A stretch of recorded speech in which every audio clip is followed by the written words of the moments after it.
to understand, if it's possible. Thank you.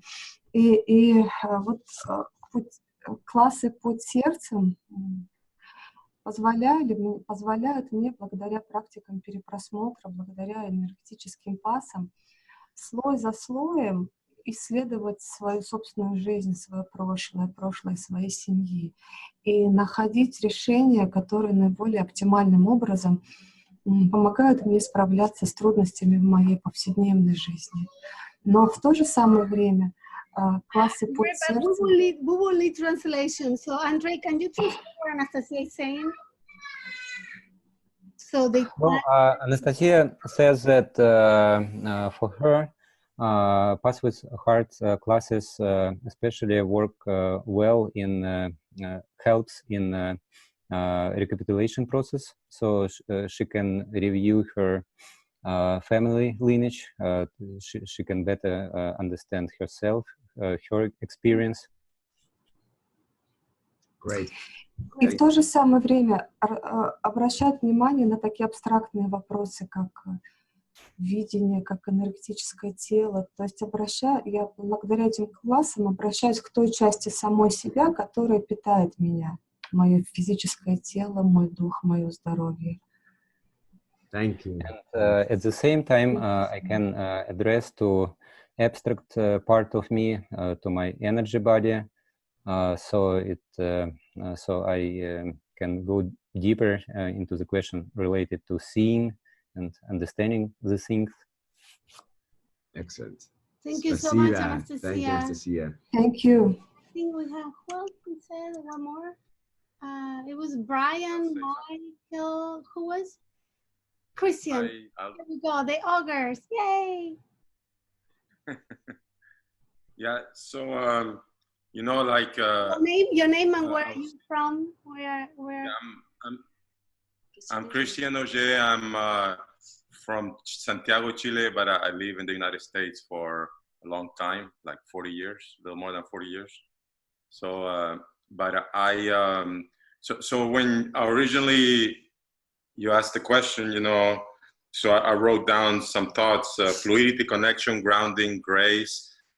But you know, if you were to tell someone that what that means, you know, it wouldn't necessarily make sense, you know.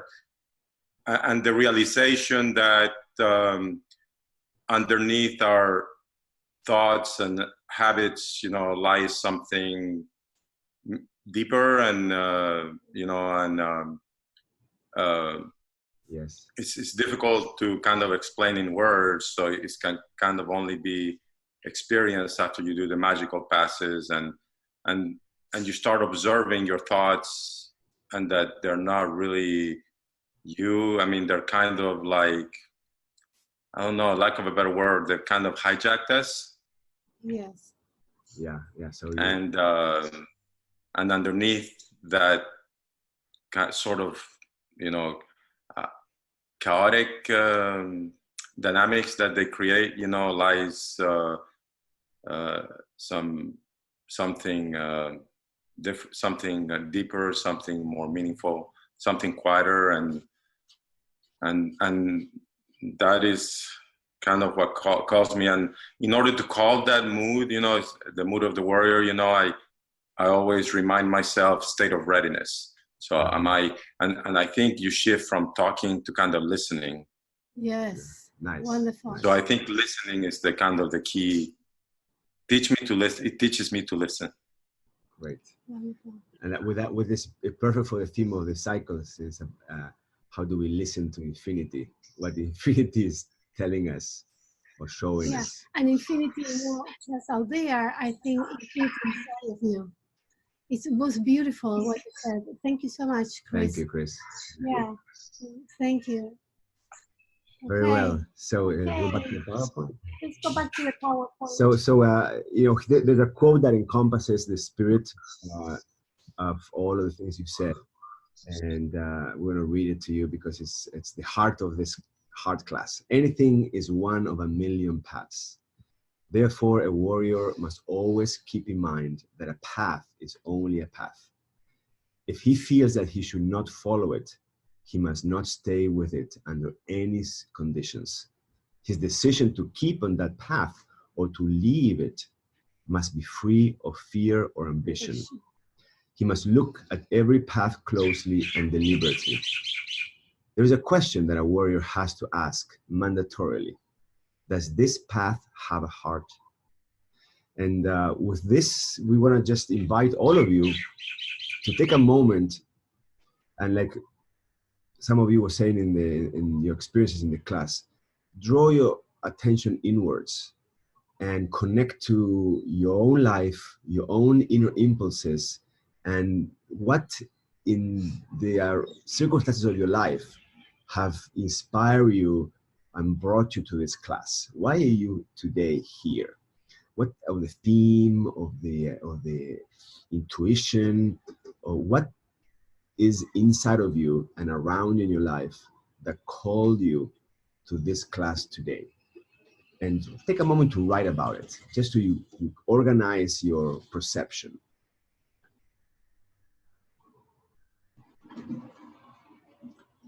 Just a paragraph, just to take count of what's inside. We'll give you a couple of minutes for that.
Does anyone would like to share what you wrote, or what are you seeking in life maybe, or what this platform can provide for you?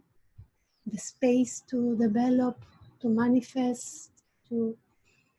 Let's see if anybody wants to share. Okay, Beth wants to share. Here we go.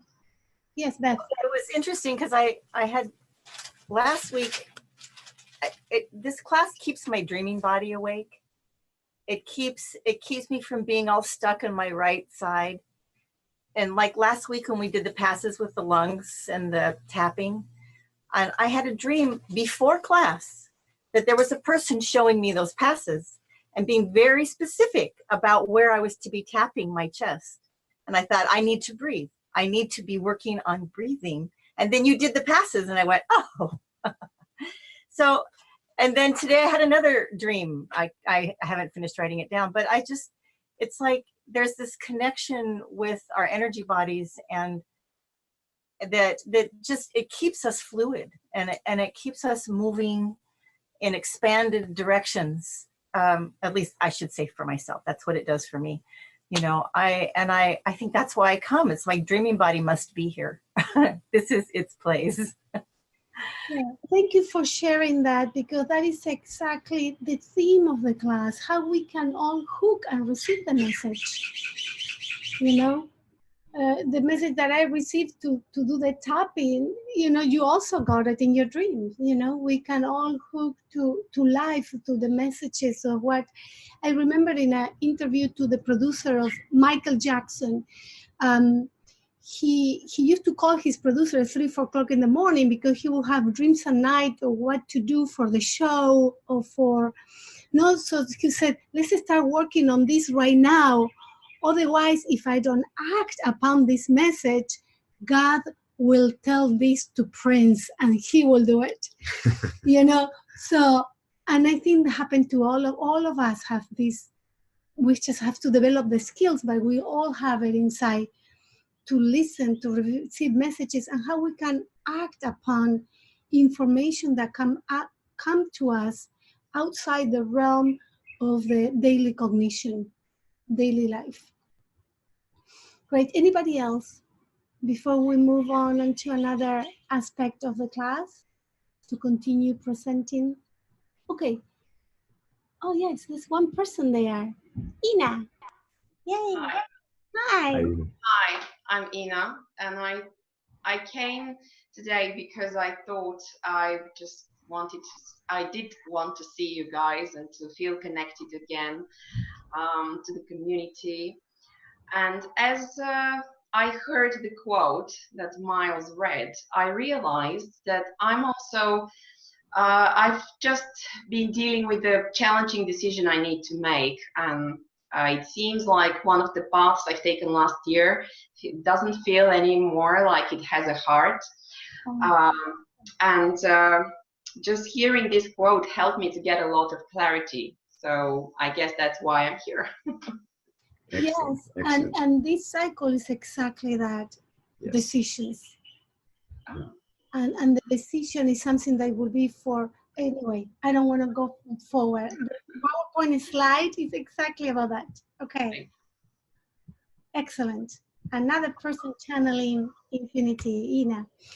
So let's review. I know some of you heard and read these concepts, but let's review them because it's always good. This is the tradition that Miles and I learned come from a different system of cognition, a different interpretation of reality. And now let's read it together. In the view of the seers of ancient Mexico, the universe at large creates zillions of probes in the forms of energy that has awareness, or have awareness. Organisms like ourselves, among other types of organisms. Each one is like a bubble that originates in the cosmos, in infinity, makes a tour of awareness on Earth. And when we are filled to the brim with the experience of being aware, we return to infinity.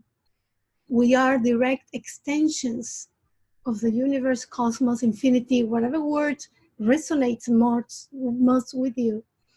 So the act of becoming aware of ourselves is the act of the universe becoming aware of itself. The seer's journey of awareness is the experiencing of life. Cool. Let's continue. One more. This is the literal quote. Yeah. This is a literal quote, Miles says.